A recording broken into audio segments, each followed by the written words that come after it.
In this video, I'm going to cover 30 of the most frequently asked questions by a beginner on Amazon private labeling. Stick around. Like with anything new, whether you're learning a new sport, a game, hobby, or especially a new business venture like Amazon, picking up all the new language and acronyms can be pretty daunting, and one can get lost and confused pretty quick. And if you're watching this video, you're probably one of them. And of course, you don't know where to look for the answers, or you're too afraid to ask because you don't want to sound like a noob, right? Don't worry, you've come to the right place. Here's 30 of the most common questions I get asked on a daily basis. Alright, so I just want to make it clear that I'm just going to touch on these topics since there's so much ground to cover here. But I do have more in-depth videos that cover a lot of the questions, which I'll link in cards throughout this video. So look for them when they pop up over here. Alright, let's level you up from that noob status. Alright, so in no particular order, here's question number 1. How long does it take my product to become active once it's been delivered to an Amazon warehouse? When your shipment first arrives at an Amazon fulfillment center, Amazon needs to inspect it, inventory it, count it, weigh it, etc. Then they'll distribute the units to other fulfillment centers around the country. They do this so they can provide the prime 2-day service efficiently. So once that's complete, you should see all your units listed as active in Seller Central. It can take a couple days to a week or longer. You just have to be patient. Question number 2. Is it safe to use UPC codes purchased from third-party sellers? Amazon accepts all GS1 UPC codes. I recommend buying your UPC codes from third-party resellers like Barcodes Mania and Nationwide Barcodes. They provide valid GS1 UPC codes. I do not recommend buying codes from eBay as there's no guarantee that they are valid or new. They might even be fake. What's the first step of product research? The first step is to plan what your criteria is. You'll want to figure out how much profit you want to make per month. Then you can figure out how much you'll need to make per day. With that information, you'll then know what to look for in products that can potentially generate that revenue for you based on the sales volume and profit margin. Without doing this step, you won't have a set number to aim at. Is it better to get the Jungle Scout Lite or Pro for the Chrome extension? Lite is all you need. It's a one-time fee. You can always upgrade later if you want the extra features, but they're not necessary. For the web app, Startup is all you need. Buy it for the month you're doing product research and then cancel it. Rebuy the next time you're doing product research. Make sure to choose the monthly option. How do you do the labeling for your product? When you create a listing for your product, you need to purchase a GS1 UPC code. You can buy one from resellers like barcodesmania.com or nationwidebarcode.com.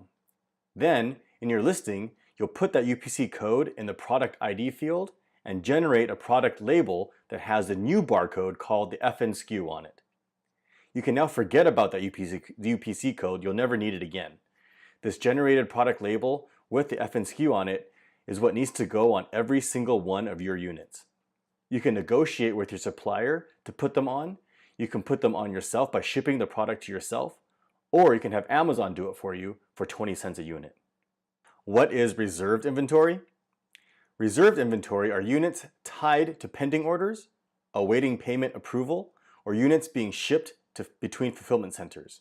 You can't touch them or unreserve them yourself. They will go back into your inventory if they end up not being sold or once they're done being moved around. How do you get reviews? You can trade reviews with other members of FBA groups that you trust. If you want to get unverified reviews, just write a review for each other.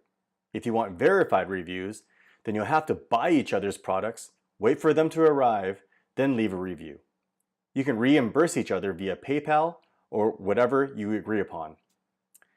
Just make sure you've never shared the same Wi-Fi, don't use family members that have the same last name or address, live in the same city, and make sure you're not friends on Facebook. If you are, unfriend them first. How do you bundle? If you can find a supplier that happens to manufacture both items, then that would be the easiest route.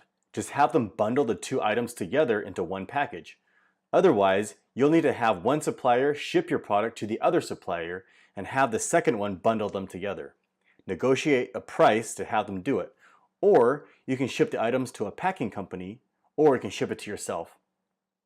How can I get a sample of my product? You can have your supplier send you one. Or if your product is already at Amazon, you can do a removal order and have one shipped to you for 50 cents, but it can take 10 to 14 days. If you don't want to wait that long, you can create a fulfillment order and pay the shipping costs. You can find that option in Seller Central on the inventory page. What's the difference between verified and an unverified review? A verified review is when someone buys your product at full price or at a discount of no more than around 40%. Otherwise, if the discount is greater than 40%, it'll be considered an unverified review, or if they left a review without purchasing your product at all. What is the backend keyword limit? You are limited to 250 characters for your backend keywords. It doesn't matter which or how many fields you put those keywords in, Amazon will only use the first 250 characters. Anything beyond 250 characters will be ignored. Spaces, commas, and semicolons do not count towards the 250 character limit, so only use the most relevant keywords here. What are the Amazon fulfillment fees? You can use the ASIN of an existing listing with the FBA calculator to get a rough guess. The most accurate way is to calculate it yourself. Amazon charges you a referral fee of 15% of the sale, or $1, whichever is higher, and a handling fee that depends on the size and weight of your product. You can find more info on the fees, including the size and weight categories, here. How do I have my product shipped to one warehouse? You can have all your packages shipped to one warehouse by changing the inbound settings option in Seller Central to inventory placement. But be aware there is a per unit fee for using this option. You can see the list of fees here. How can I contact a buyer? You can contact a buyer by clicking on an order in Seller Central here. How do I create a fulfillment order? You can create a fulfillment order from within Seller Central on the inventory page here. How can I change my Amazon account type? Let's say you want to upgrade to a professional account or vice versa. You can change your Amazon account type in Seller Central here. How do I contact seller support online chat? Instead of contacting seller support over the phone, you can talk to them over live chat by going here. How can I see which items were sold using a promo code? You can see which items were bought with a coupon applied in Seller Central here. You'll see a breakdown of the fees, including any promos that were applied. How can I get professional photos taken of my product? If your product is already at Amazon, you can create a fulfillment order and send your product to your photographer. Otherwise, if your supplier is still manufacturing it, then have them send a unit to your photographer as soon as they're done with production. You can find really good photographers on Fiverr.com. Just search for product photographer. Is the country of origin required on my product? Yes, US importing laws requires that the country of origin is labeled on your package or product, such as made in China. How many units do I give away during my product launch?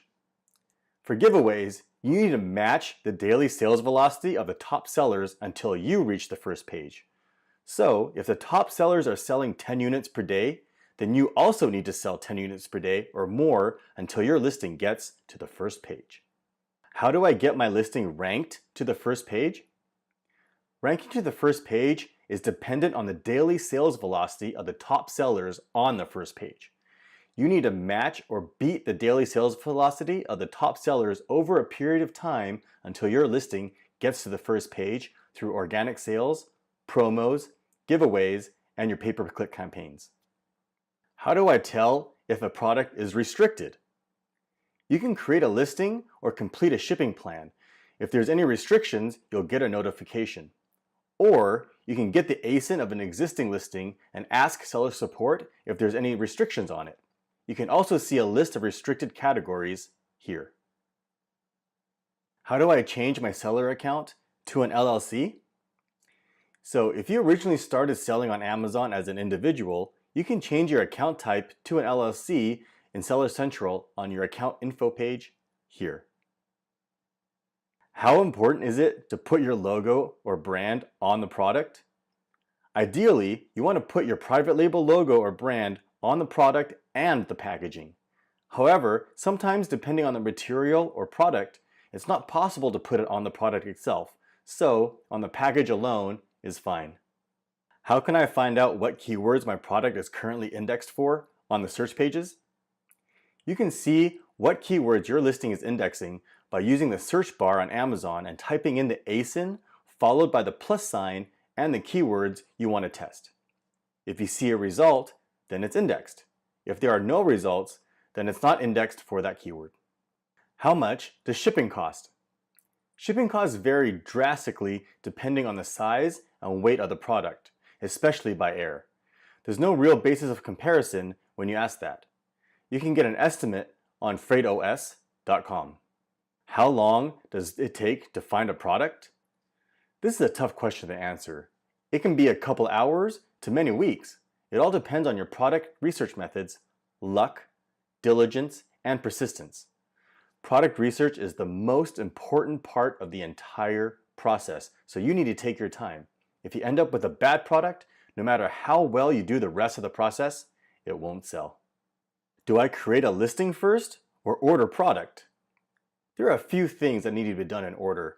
You want to create your Amazon seller account first and start a new listing. This will give you a heads up if there are any restrictions that you need to deal with. It'll also give you the FNSKU label that you'll need to put on each unit.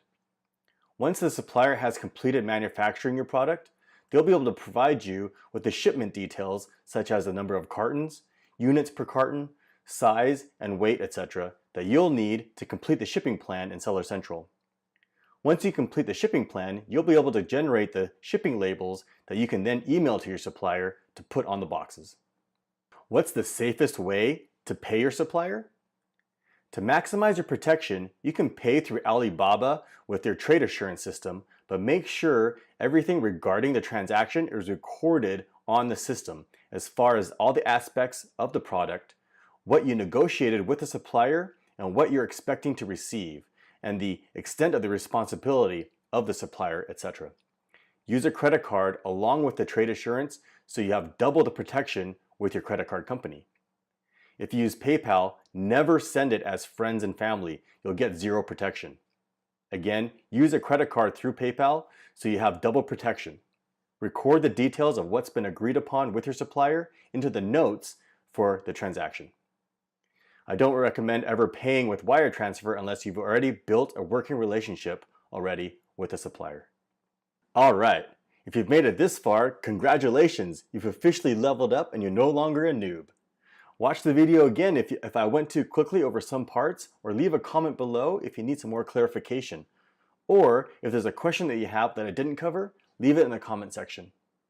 If you found value in this video, please consider subscribing and give it a thumbs up or share it with a friend.